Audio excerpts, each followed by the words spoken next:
Bonjour à tous, j'espère que vous allez bien, c'est Instaraptile. Aujourd'hui on va parler de Lapanthérophis obsoletus quadrivitatus. Ça va être une vidéo serpent sur la chaîne. Ça fait longtemps que j'en ai plus fait sur les serpents que je possède, et vu que je vous avais promis que j'en referai une d'ici là, et ben il est temps maintenant de vous la remontrer. Rappelez-vous, ceux qui avaient regardé la dernière vidéo spéciale pour l'obsoletus, je vous avais mis un petit sondage pour pouvoir voter pour le nom qu'elle pourrait avoir, et du coup on en a conclu à Albi, donc ALBI. C'est son nouveau prénom, elle s'appelle désormais Albi, et ça lui convient très bien, ça me convient très bien, c'est un nom qui lui va bien. Albi, pourquoi? Parce qu'elle est albinos. Ce qu'on va faire sur cette vidéo, c'est que je vais vous montrer l'obsoletus, son terrarium, et on va aussi la nourrir. Je vais vous montrer un petit peu l'évolution qu'il y a eu depuis tout ce temps-là. Vous verrez qu'elle a un petit peu grandi, c'est vraiment bien. Avant de rentrer dans le vif du sujet, j'aimerais vraiment vous parler du serveur Discord. C'est un serveur de communication vocale qui est ouvert 24 heures sur 24. Dessus, on peut y retrouver divers salons, donc des chats écrits et des salons pour discuter à l'oral. Pour ceux qui ont un petit peu connu TeamSpeak à l'époque, ou Mumble également, là maintenant il y a Discord qui est totalement gratuit. Que vous fassiez de la terrario, de la myrméco, de l'entomo, de l'aquario, etc., des plantes, donc de la botanique, même si vous en faites pas forcément, mais que vous êtes juste intéressé, que vous avez envie de discuter avec des passionnés, n'hésitez pas à nous y rejoindre. Bref, pour Lapanthérophis obsoletus quadrivitatus, on se retrouve juste après le jingle, ne bougez pas, c'est parti.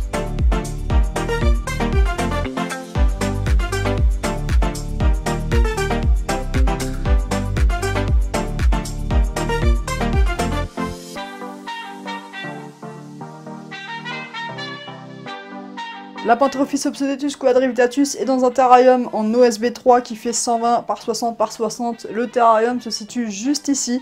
C'est celui qui est là. Juste en dessous, on a le terrarium du Pituophis. C'est exactement le même, la même dimension, donc je les ai empilés. On peut remarquer ici que j'ai mis un petit carton entre les deux vitres. C'est pour éviter qu'elles se faufilent entre, parce que si je l'enlève, on peut voir ici qu'il y a un petit espace.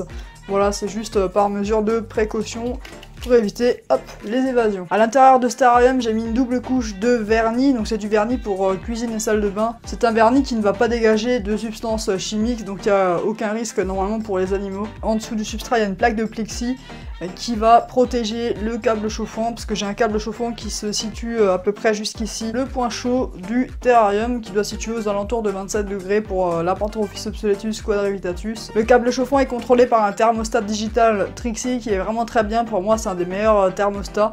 Je l'utilise pour tous mes terrariums, il est vraiment top. Mon terrarium va offrir énormément de cachettes pour le serpent. Alors aussi, juste une chose, ça là, je vais vous montrer un truc. Voilà, ça ces vieilles plantes là, ça c'est complètement moche. Comme vous pouvez le voir, ça fait pas du tout naturel, on voit que c'est du plastique, regardez-moi ça quoi. C'est un truc de fou, j'ai horreur de ces plantes, je les avais commandées sur internet, sur la photo ça avait l'air d'être plutôt sympa, mais là en vrai on voit clairement que c'est du plastique tellement c'est mal fait, même les couleurs et tout. Alors ça pour l'instant c'est dans le terrarium de l'Obso, mais voilà, je pense pas que ça va rester très longtemps, c'est tellement moche que... je vais bientôt le changer. Si j'ai vraiment une plante artificielle que je pourrais vraiment vous conseiller, qui rend vraiment très bien, c'est celle-ci. Elle est vraiment magnifique. Au niveau des projets que j'aimerais faire avec ce terrarium, ce serait par la suite d'essayer de mettre des plantes à l'intérieur, donc de faire un vrai terrarium planté avec de la pouzzolane, du film géotextile, etc. Donc j'ai déjà tout ce qu'il me faut. Si jamais vous avez des conseils de plantes que je pourrais mettre dedans, parce que j'y connais quasiment rien en plantes, en tout cas en plantes pour terrarium, n'hésitez pas à me le dire dans les commentaires. Et également au niveau de l'éclairage, qu'est-ce que vous me conseillerez pour un terrarium de 1,20 m pour un terra planté. Allez, je vous propose de passer à la manipulation de l'obsoletus, on va la sortir un petit peu, je vais vous la montrer, ça fait longtemps et vous verrez qu'elle a vraiment bien grandi.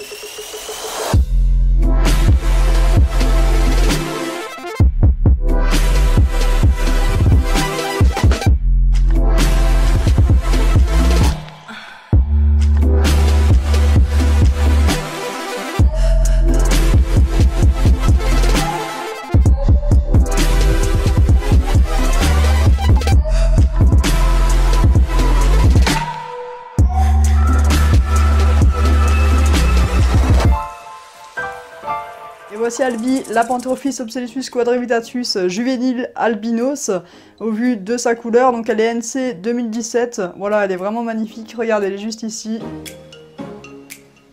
Alors elle est assez nerveuse, elle aime pas trop la manipulation aujourd'hui, ça passe pas trop bien. Je pense que ça vient du fait qu'il y ait vraiment de fortes chaleurs. Comme vous pouvez voir, elle est un petit peu prostrée en S. Mais bon, elle devrait se calmer un petit peu la choupette. On va pas la manipuler très longtemps, histoire de ne pas trop la stresser.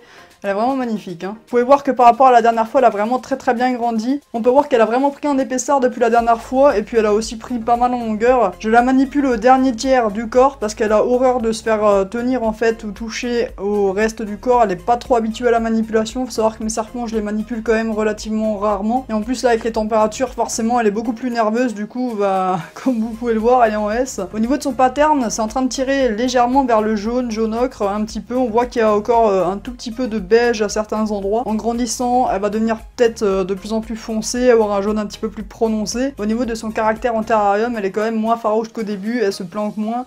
Elle se balade dans le terrarium, elle a vraiment plus peur de moi, des mouvements que je peux faire devant le terrarium, ça ne lui pose plus aucun souci. Là, à l'heure actuelle, elle est tétanisée, elle ne bouge plus, donc je pense qu'on va faire, c'est qu'on va aller la nourrir directement, histoire qu'elle soit tranquille et que je puisse la remettre dans son terrarium. Au niveau du nourrissage, je la nourris avec des blanchons de souris, donc qui font 3 à 5 grammes, c'est des petits blanchons, et je la nourris en dehors du terrarium, donc en bac de nourrissage, dans une petite braplaste juste ici. Si je la nourris hors terrarium, c'est uniquement parce que ça ne pose aucun souci au niveau du nourrissage, elle accepte quand même les proies dans la braplaste. Avec le Pitchu Office par exemple, je sais que c'est beaucoup plus compliqué, il stresse quand même énormément, et la boa impérator également. Hop, on va la mettre dans la braplaste histoire que je puisse la nourrir tranquillement. Juste ici, j'ai mon blanchon, donc de 3 à 5 grammes que je vais lui donner. Il faut savoir qu'au niveau des fréquences de nourrissage, je la nourris plus ou moins une fois par semaine. Voilà le petit blanchon. Alors c'est du décongelé, évidemment. Personnellement, je suis contre le nourrissage au vivant, surtout si le serpent accepte le nourrissage au décongelé. Il y a moins de souffrance animale, il y a moins de risques. Pour moi, il n'y a que du positif à nourrir au décongelé. Pour la nourrir, je vais me munir d'une pince, hein. Ça paraît évident, mais il y en a beaucoup qui nourrissent à la main et qui viennent après se plaindre, qui se sont fait mordre. Ce qui est bien en plus, c'est que le fait que je n'ai pas besoin de sécher les proies, étant donné que je la nourris en dehors du terrarium dans une braplaste, j'ai pas besoin de les sécher, du coup, bah, les blanchons sont bien humides. L'eau qu'il y a sur le blanchon va l'aider à s'hydrater un petit peu aussi, donc c'est pas plus mal. Donc je vais ouvrir juste ici.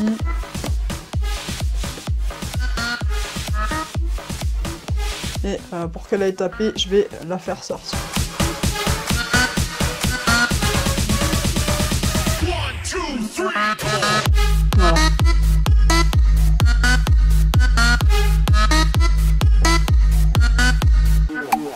Voilà.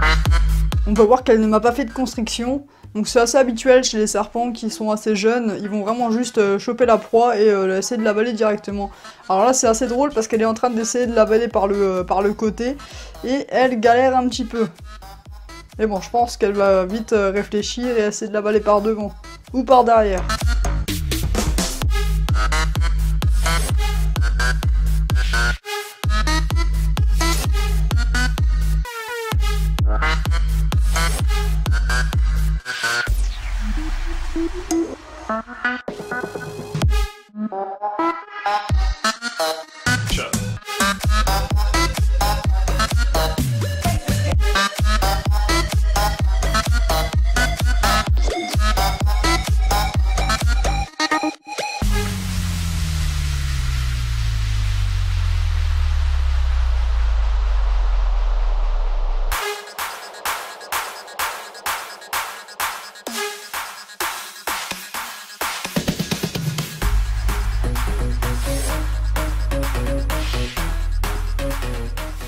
Alors pourquoi j'ai pris cette espèce et qu'est-ce que j'aime chez Pantherophis obsoletus quadrivitatus? Ce que j'aime bien, c'est que ça ressemble énormément à Pantherophis guttatus au niveau de la morphologie, mais ça devient quand même bien plus grand qu'un Pantherophis guttatus, car les obsoletus quadrivitatus peuvent atteindre les 2 mètres. Bon, la moyenne elle est d'1m70, 1m80 généralement. Je lis très souvent dans les livres etc que c'est une espèce qu'on croise souvent en terrariophilie.